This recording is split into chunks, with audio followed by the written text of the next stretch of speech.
ثنيات الوداع وجب الشكر علينا ما دعا لله داع أيها المبعوث فينا جئت بالأمر المطاع جئت نورت المدينة مرحبا يا خير داع هجرة الهادي ستبقى فجر تاريخ عظيم هجرة الهادي ستبقى فجر تاريخ عظيم وبها الأرواح ترقى نحو جنات النعيم طلع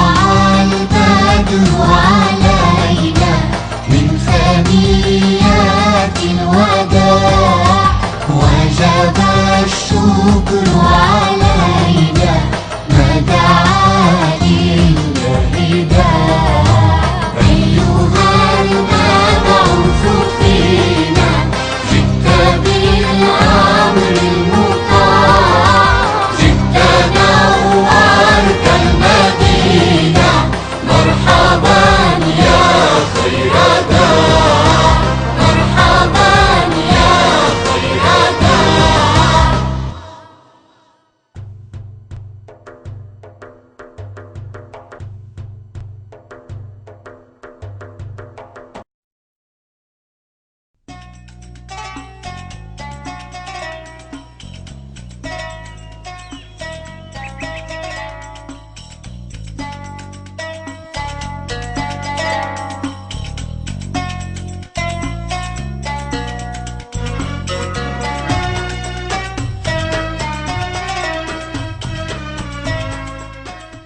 İslam dünyası meditsina sohasiga töküp qo'shayotgan olimlarni har jihatdan qo'llamoqda.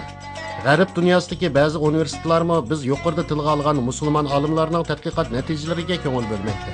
Hurmatli televizor ko'rguvchilar, navbatda savol-javob programmamizni boshlaymiz. Bugun aziz ko'ruvchilarga dunyo tarixida eng zo'r ta'sir kuchiga ega, eng ulug' va eng mashhur kishi kim degan savolni qoldiramiz. Yuqorqi savolga javob berishni xohlaydigan ko'ruvchilarning ekranda chiqayotgan nomerga telefon urib javob berishini qizg'in qarshi olamiz. Dada, sen dapaqini dunyodagi eng ulug' kishi kim? Meningcha dunyodagi eng ulug' kishi Umar ibn Xattob radhiyallohu anhu. Chunki Umar ibn Xattob radhiyallohu anhu alohida xarakterga ega bir zot.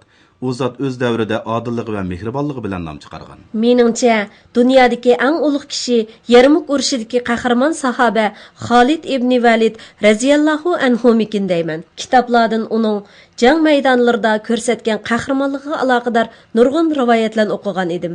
Balki riyosatchi so'rgan eng ulug' shaxs mushu kishi bo'lishi mumkin. Buva, sizda beqinga dunyo tarixidagi ta'siri eng cho'ng kishi kim? Men dunyo tarixida Muhammad alayhissalomdan ulug' bir zotning o'tganligiga ishonmayman, qizim. Undaqda dunyodagi eng ulug' kishi payg'ambarimiz Muhammad alayhissalommi?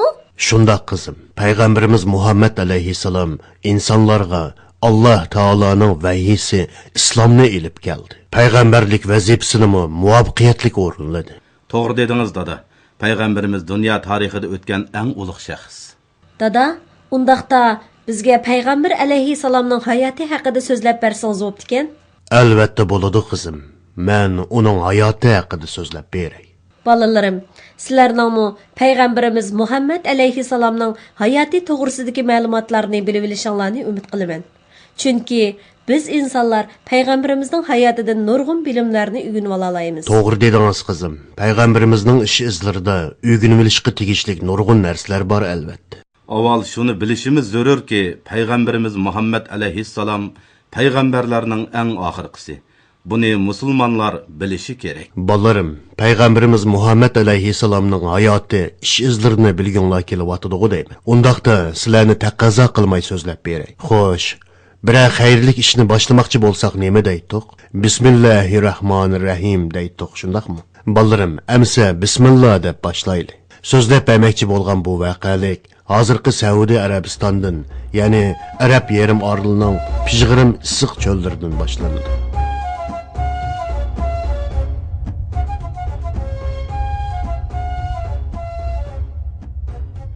O zamonda Makka shahri Arab yarim orolining eng mashhur va eng cho'ng shaharlaridan biri hisoblanadi. Ka'ba dal mana mushu Makka shahrida edi. Arab qabilalaridan haj qilmoqchi bo'lganlarning qalbi mana mushu Ka'baga talpinadi. Makka shahrida ko'plagan arab qabilalari birga yashaydi. Bu qabilalarning ichidagi Bani Mahzum qabilasi Makkadagi eng boy qabilalardan edi. Abduddar jamoati, Abdumanof jamoati, Payg'ambar alayhissalomning cho'ng dadisi Hoshimning ismi bilan atalgan Hoshim jamoati qatorli qabila jamoatlar Makkadagi boy va dongliq jamoatlardan edi.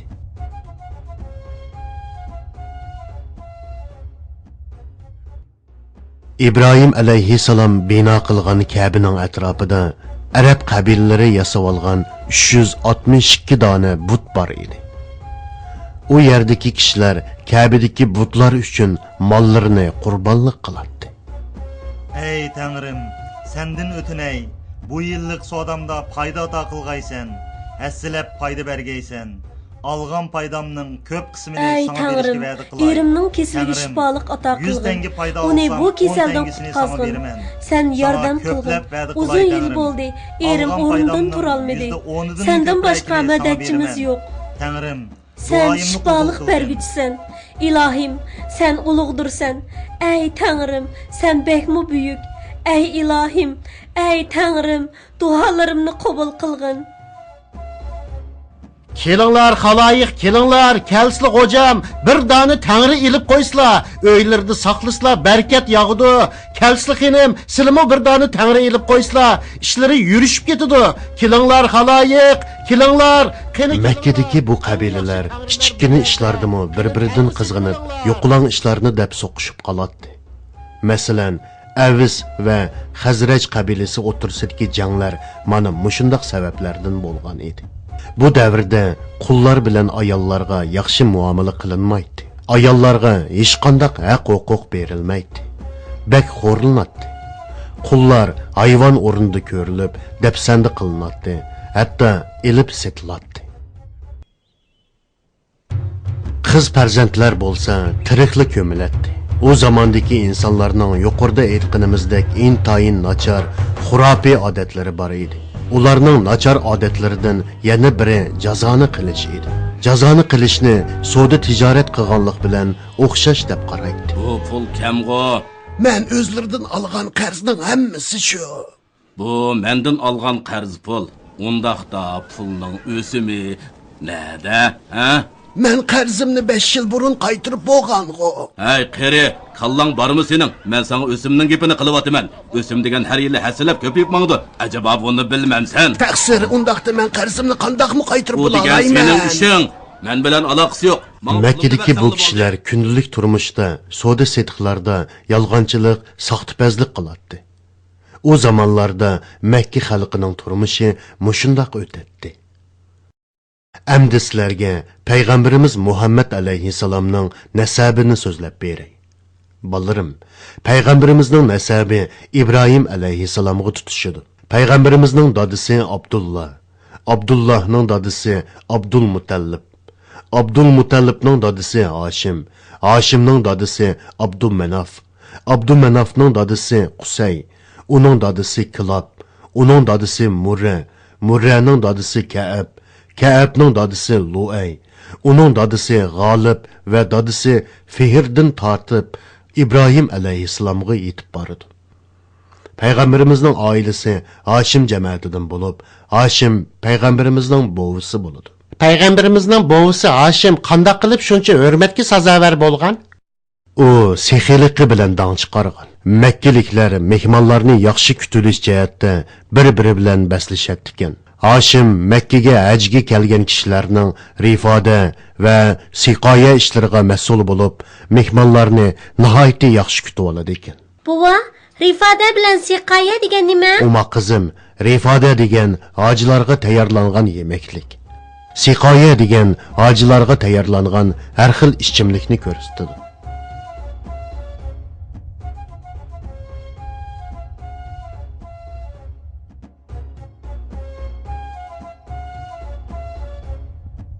Ay Kenan, karvonlar top bo'lib Makkaga kelyotidi. Rastayla Abdumanafning o'g'li. Bu yilqi haj mavsumi barkatlik bo'ladigan o'xshaydi. Hajlarga yetkidek qo'y, kala, to'yga tayyorlansan-a? Xotirjam bo'lsizlar taqsir. Mehmonlarni obdan kutib olamiz. Hamma narsa taq bo'ldi. Kang tasha beringlar, dasturxon mo'l bo'lsin. Hoshimning burunqi ismi Amir edi. Hojilarga tunji qitim non parchalab bergan kishi bo'lg'ashqa, to'g'rigan ma'nosidagi Hoshim degan ism bilan kishilar orasida mashhur bo'lgan. Hoshimning har yili yoz va qish faslida 2 qitim Ka'bani ziyorat qiladigan odati bor edi. Keyin Quraysh qabilasimi har yili yoz va qish faslida 2 qitim Ka'bani ziyorat qilishga odatlangan. Hoshim hojilarni kutilishni toki vafot bo'lguncha davomlashtirgan. Hojilarni kutilishni Hoshimdan keyin inisi Abdul Mutallib ustiga olgan. Abdul Mutallibmi vafot bo'lguncha ajdodining bu savobli ishini davomlashtirib kelgan. Abdul Mutallib payg'ambarimizning cho'ng dadasi emasmidi? To'g'ri aytding Ali. Abdul Mutallib payg'ambarimizning cho'ng dadasi. Payg'ambarimizning dadasi Abdullah, Abdul Mutallibning o'g'li. Abdullah, Abdul Mutallibning o'g'illari ichidagi eng yaramligi edi. Hammasi Abdullahni yaxshi ko'rib, hurmat qiladi. Bu chaqlarda arablarning orasida Yahudi va xristianlarmi bor edi.